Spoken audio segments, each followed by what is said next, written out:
Today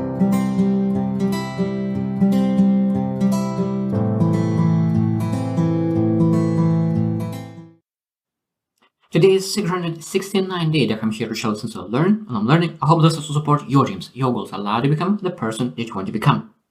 Yesterday covered a very important topic, resources and strategies that could contribute to success. What kind of resources and strategies you're able to implement to pursue success. But I didn't mention one thing, and today I will share that one thing. Before I share that, I want to say that a lot of times people have time and money. Time and money. Of course, think that, okay, I have resources, I have time, I have money, and what do I need to do with that time and money? And I will share that there's one more super essential resource that every single person need to manage. Because when you have low of that resource, doesn't matter how much money and time you have, because you're not able to use that time. You're not able to use the money they have. And what is that resource? What is more important? Time and money. What is important? And that one resource is energy. Energy. Because if you don't have any energy, if you have zero energy, it doesn't matter how much time you have. It doesn't matter how much money you have. You're not able to do anything with time and money if you do not have energy. And that's why energy is one of the most important and probably most important resource that you need to manage and have in your life. Because without energy, time and money loses value. Totally loses value. That means that we need to understand really what kind of impact having low energy levels has on your life. So today we'll share 15 things, 15 areas of your life that low energy levels impacts, or basically when you have high or low energy levels will be impacted. Those areas will be impacted because of your energy levels. So let's get started. So that means that the first one is physical health. So that means that, of course, if you have a high level of energy, you're able to pursue physical health. You're able to do exercises. You're able to really maintain your physical health. So that means energy levels allows you to build more energy levels. So that means sometimes you need to do something that without any energy, because when you pursue physical health, you pursue some activity and you really give energy to your physical health. You give energy to activities. After a while, you will allow to get more energy. But at the same time, physical health is very important as it's impacted by energy levels because it depends how much time you're able to give into that. Number two is mental well-being. Mental well-being. So it means that it's based on your energy levels.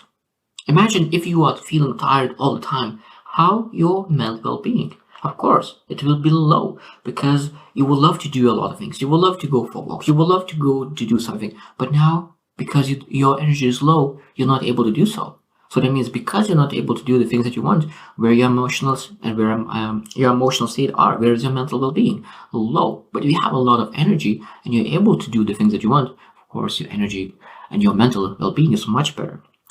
Number three is productivity and performance. Productivity and performance. Probably you have been very tired on when you didn't sleep enough. And when you come to work or you come to some kind of activity and you look in the paper and it seems that you're not able to see anything. You're looking 15 minutes in the paper and you're not able to get any information in your head. And why is that? Is that because you don't have any energy? That means that you have a lot of sense. You're fatigued. And what happens? Your productivity goes all the way to the bottom. But when you have a lot of energy, it seems that it's just 5 minutes to work and you already done multiple things. So energy level really changes your performance. And of course, if you change your performance, that could change your salary and other parts of your life. Number four is relationships. Relationships. That means when you have more energy, of course, you will be able to connect with more people. You go for a walk, you go to connect with people, you spend more time with your loved ones, you spend more time with your kids, and because then you have like a son, you're able to go shoot in a basket. So that means you're able to do a lot of things and build relationships, build experiences. So in energy levels, it's important to build relationships. Number five is hobbies and interests. That means if you have hobbies that requires energy, and I don't think that there is any hobbies that doesn't require energy. But when you have a lot of energy, you're able to distribute so many different things. Because when you have a little energy, you need to focus on one thing at a time. But when you have so much energy, you're able to say, okay, I love this hobby, I love this interest, I love this one, I give my energy to this one. And really able to be very generous with your energy when you have a lot. But if you don't have, That means a lot of things will not get energy at all. And a lot of times, hobbies are struggling in interest. Sleep quality. Now, of course, understand that when you don't have energy, sometimes you want to sleep, you want to rest. But that sleep never gets good. Basically you always are very, very light sleep and you never get enough sleep. And it seems that you don't have energy, you want to sleep, but when you sleep you don't get energy, and it's just a cycle. So that means that when you are really have a lot of energy, you pursue things that you want to pursue, and you get tired, and then you go to sleep. You sleep very well, like a baby, and you wake up with a new energy. But when you don't have energy, you don't pursue the things that you want, and you sleep very lightly, and you wake up, and you again feel like super tired and have any energy to pursue. Number 7 is stress management. That means that when you really don't have any energy, it's a lot of stressful stations, because now you would love to do something but you are not able to. That creates anxiety, it creates stress, it creates depression, and of course it's very hard to become to manage stress because your brains is fatigued and you're not able to manage so many different things at the same time. So you're just able to focus one thing at a time. If there's multiple things, that it's again, there's a lot of stress, anxiety. So that means energy levels allow us to really be much better in managing your stress as well. Number 8 is self-care. So that means the shower, like all things like eating well, because a lot of times is that what happens is when people do not have energy, what do? Maybe you do as well. I have done so many times. I go after like energy drink. I'm going after like chocolate. I'm going after like milk chocolate. I'm going after some kind of chips, like a fat food that is not helping at all. A lot of times when you eat that fatty food that is not helping you at all, what happens? You get even less energy. Maybe you get bump of energy for an hour or two, but after it crashes and you feel even worse. And that means that when you have low energy, it's much harder to really self-care. Number 9 is creativity and innovation. So that means if you don't have energy, how are you supposed to have enough energy to create, to think, to pursue things, and really create some kind of innovation? Because creativity it requires a lot of energy. Our brains requires a lot of energy.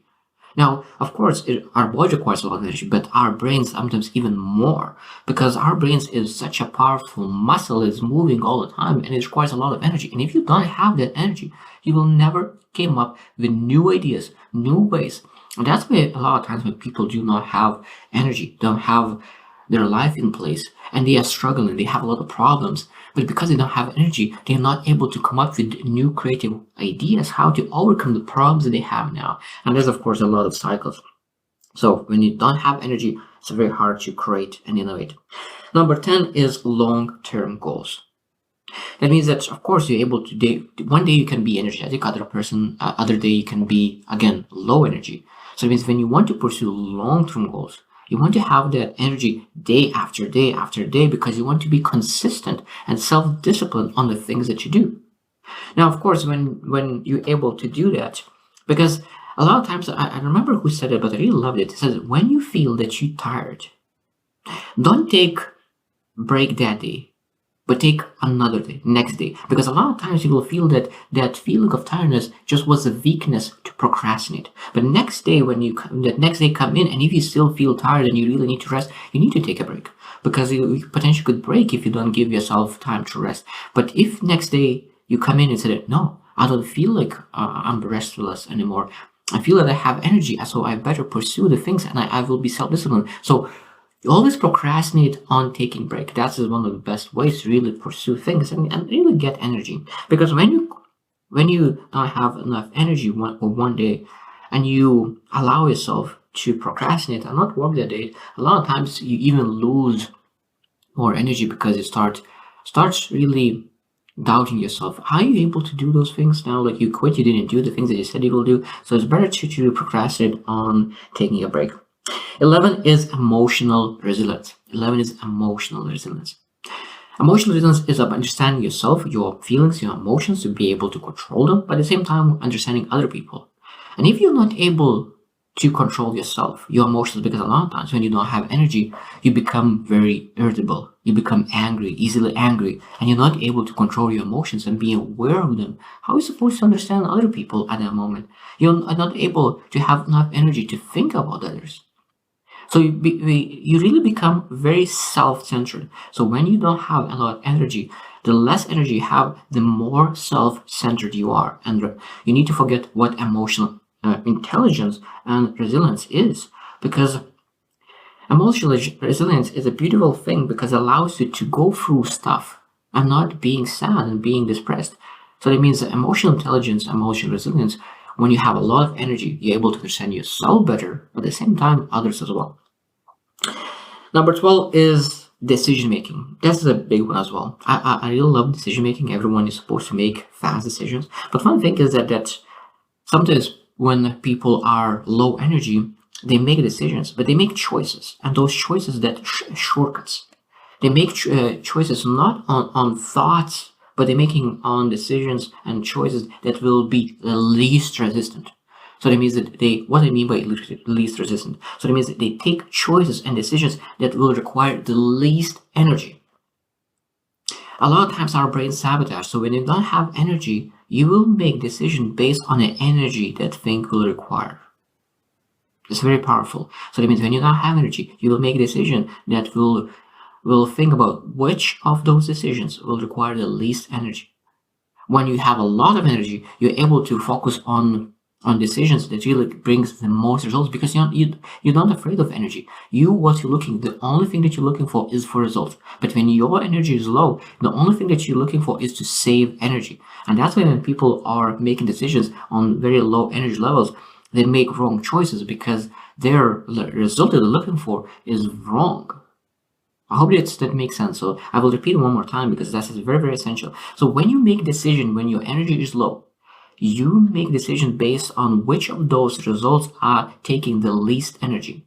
But when you make decision when you are at the high, you make decision based what kind of activity will bring the most results. That's why when you want to make decisions, you want to at least elevate a little bit your energy level. The decision could be much better. That's why I said that you don't make decisions at the low, because most likely it will be wrong decision. Number 13 is communication skills. Now, of course, communication skills is easy to understand because when you have low energy, you don't want to communicate at all. You want to hide in a corner and that's it. But really, you need to communicate. That means that you want to elevate your energy levels. One thing is that for some people, when they communicate one-on-one other people, they get energy, and of course, they're able to be better. But what they don't want to do is that they don't want to communicate with people because they have low energy. So if you are a person who gets energy by communicating with people, even though that you don't want to speak with people, sometimes the best thing to do is really to go and connect with people and elevate the energy level that you could be better on communication. Number 14 is confidence and self-esteem. Confidence and self-esteem. Now, how is it supposed to be confident and have self-esteem when you have such a low energy? Because you don't believe that you're able to make things happen. Because you don't have energy to pursue goals. You don't have energy to take care of yourself. And of course, that brings your confidence and self-esteem to the lowest. So that means, of course, when you elevate your energy and you know that because of your energy levels, you're able to pursue things, take action, move forward, learn lessons, what happens? Your confidence increases, your self-esteem increases, and you're able to pursue more meaningful things. Our last one, 15, is motivation. Now, motivation, of course, I understand that sometimes a good word, sometimes a bad word, because motivation sometimes dwindles. And what matters is self-discipline. But at the same time, when you have very high levels of energy, and if you're able to master energy levels, you will always have motivation. Because a lot of times, self-discipline kicks in only when your energy levels is low.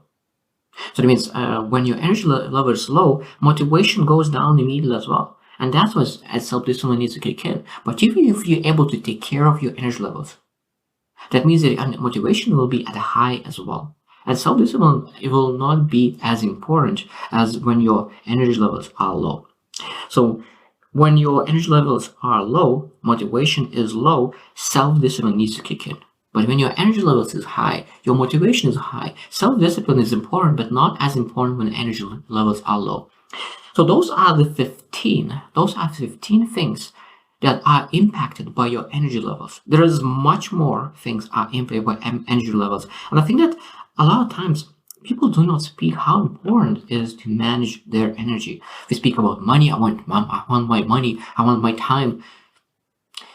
But people do not think that's why so many people work so hard. They're working 18 hours a day just to make some money.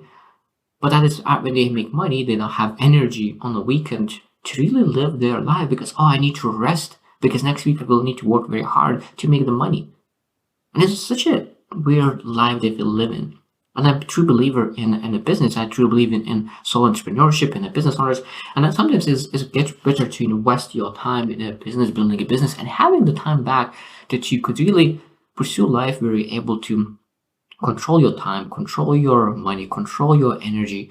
But again, this is every single person needs to choose how they want to manage their resources. But sometimes I truly believe that the number one thing that we want to master first is energy. Because with energy, you're able to get more time, or if you don't get more time, you're able to master that time even more efficiently. And at the same time, with money and energy, you're able to do so many more things. As I said, if you have a lot of time and a lot of money, but you have no energy, it doesn't matter how much time or money you have.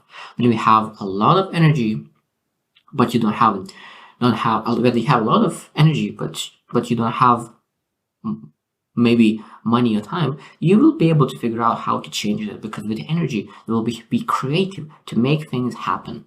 So let's pursue, and tomorrow I will speak about how you're able to create energy.